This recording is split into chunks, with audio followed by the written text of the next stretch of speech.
Hello, my name is Noah Elkrief, and in this video I'm going to talk about how to fall asleep fast. So normally when people talk about this, they talk about the physical reasons why we can't fall asleep. But I'm going to speak about the real core of why we aren't falling asleep if you've been struggling with it for a while. But before we do that, I guess in case you're new to trying to fall asleep, let's just go over the main things that you can do to help you if you're not falling asleep. And most people want to make sure that it's dark. Do some physical activity during the day so your body gets tired. Perhaps have some tea before sleep without caffeine. Some people like taking a bath. Some people like reading to fall asleep. Some people like to have soothing music to fall asleep. But if you've tried these types of things and they're not working, it's because you really haven't addressed the reason why you're not falling asleep in the first place. There are two main thoughts that go on in our head, or two main types of thoughts that go on in our head that prevent us from falling asleep. Because basically, the reason why we can't fall asleep is when our mind is busy. It's like we're moving, so our body doesn't relax enough to just fall asleep. So in order to let our body relax, we have to let our thoughts relax. And how do we let our thoughts relax? There's two main types of thoughts that we're going to look at. And one is recurring thoughts that create worries and anxiety. And the other is the thought, it would be bad if I don't fall asleep. Okay? So let's look at the first one. So for some people, they can't fall asleep because as you're going to sleep, you're thinking of your to-do list for tomorrow, or you're thinking about the upcoming interview or the upcoming presentation, or whether your partner loves you or whatever. So there's constantly stories going on in your head that are taking your attention. So if you want to fall asleep, you need to address those stories. You see, most of us never allow ourselves to look at our thoughts, never allow ourselves to be with our thoughts. We just all day long avoid our own thoughts, right? We need to be with friends, talking to people at work, doing something, listening to music, watching TV, eating anything to avoid being alone with our own thoughts. And when we're trying to go to sleep, we just can't avoid our thoughts sometimes. We have to look at them. We have to be with them. And since we have no practice, no experience at how to deal with our own thoughts, because we avoid them at all costs, we don't know how to deal with them. We don't know how to handle them. We don't know what to do with them. So, if your mind is really busy, and that's why you can't fall asleep, what you need to do is write down the stories that keep popping up in your head. So you might write down the story that says, it would be bad if the presentation doesn't go well. Or it would be, does he love me? Does he love me? I don't know. Did he do this? Did I do that? Did I do good enough? Whatever. So that, you would write that down. Or maybe the story is, I'm not good enough. Whatever the story is, you need to write it down and then question whether it's true. Basically disbelieve that thought. So if the thought is, it would be bad, it's constantly thinking about an upcoming presentation or work project. The reason why you're thinking about it is because you think it would be best if you did well on the presentation and bad if you didn't. Or good on the test and bad, if it would be bad if you fail. So that's anxiety, and you need to question whether those thoughts are true. How do I know it would be best if I do well on the test? Maybe it's better for my life if I do bad. Maybe that will get me to change my study habits, or get me to realize this isn't for me, or lead me to a situation that really helps me. I don't know. So whatever it is, identify the specific story or thoughts that are taking your attention and your energy, and then question whether they're true. And the way that you do that, you can use my free web app in the links in the description here, called the 5 Steps. It's a web app that takes you through how do I identify and disbelieve the thoughts that are taking your attention and creating your unwanted emotions. Or you could just watch one of my other videos on a topic that you keep thinking about. The second type of thought that takes your attention and prevents you from falling asleep is simply the idea it would be best for me to fall asleep now, and it would be bad if I don't fall asleep. This thought usually starts coming up more and more and more as we become less and less effective at falling asleep, or as that problem persists and gets stronger and stronger.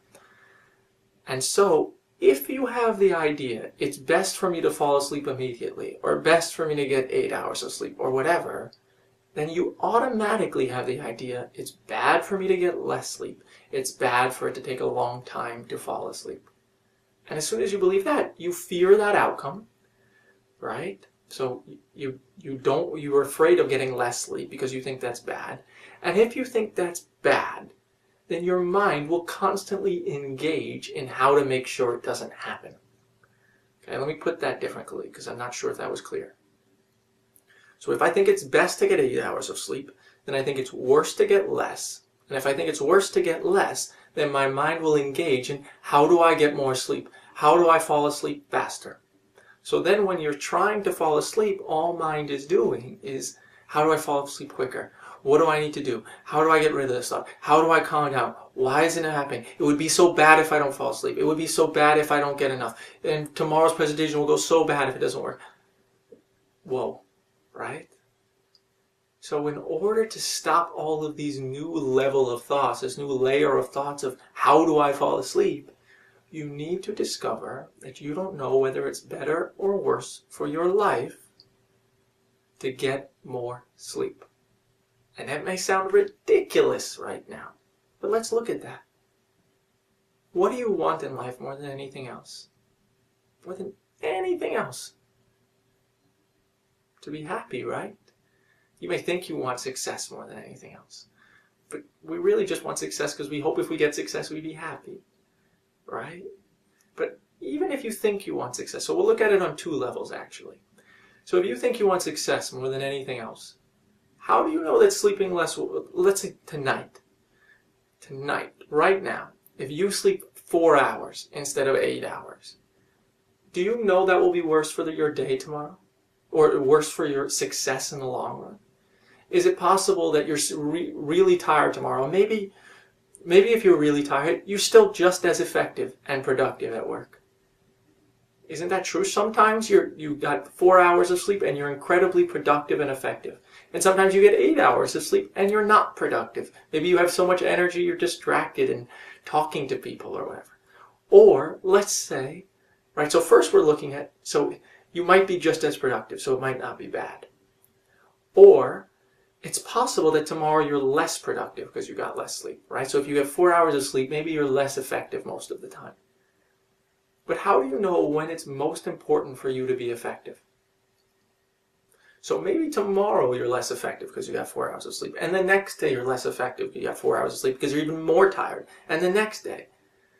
But maybe you need to get really, really tired for you to fall asleep early. So what I'm saying there is, if you have a few days in a row where you're really, really tired, maybe the next day you fall asleep early, and then the following day, since you got a lot of sleep, you're really, really effective and productive. And that's the day that you needed it most. Maybe that's the day of the presentation, or that's the day of something where you needed it. How do you know? Maybe by being less effective, you decrease the expectations of your boss because they recognize it takes a long time to get this work done, and then you can exceed expectations sometimes. Maybe, I don't know. I don't know whether it's better or worse for your career, for your success, for your job, to get more or less sleep. And as long as you think you know that more sleep is better for your success, well, then you're going to fear it. So you need to discover for yourself you don't actually know what's better or worse for your success. But on top of that, right, and more importantly than that, you don't know what's best for your happiness.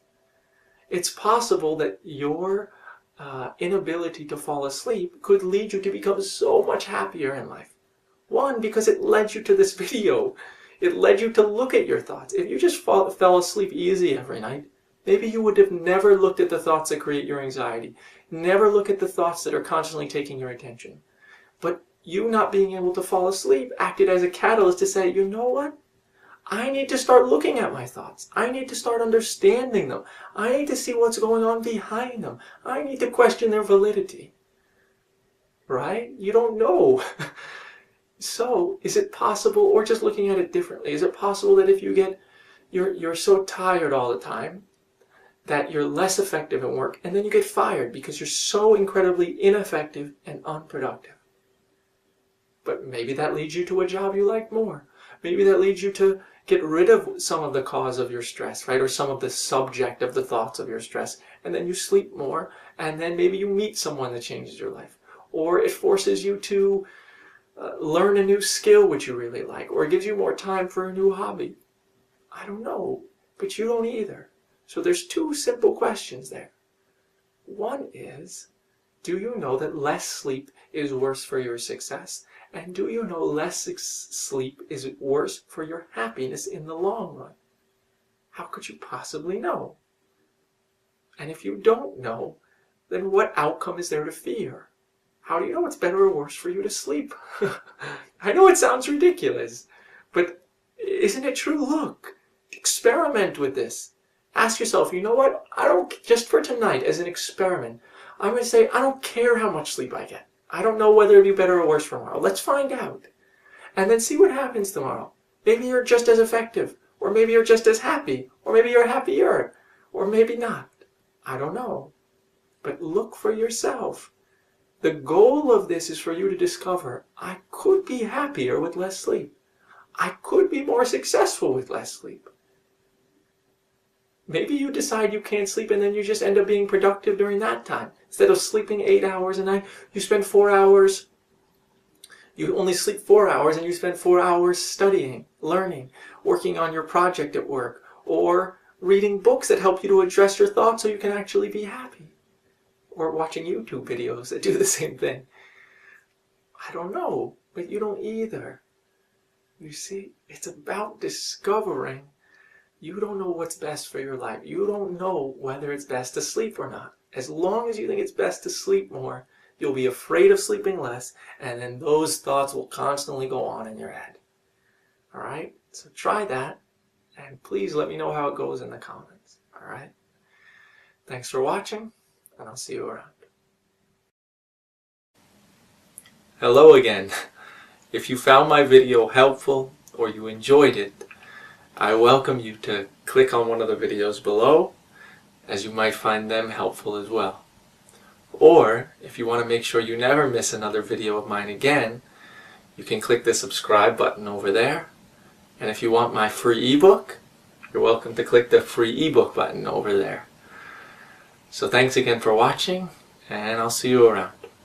Bye.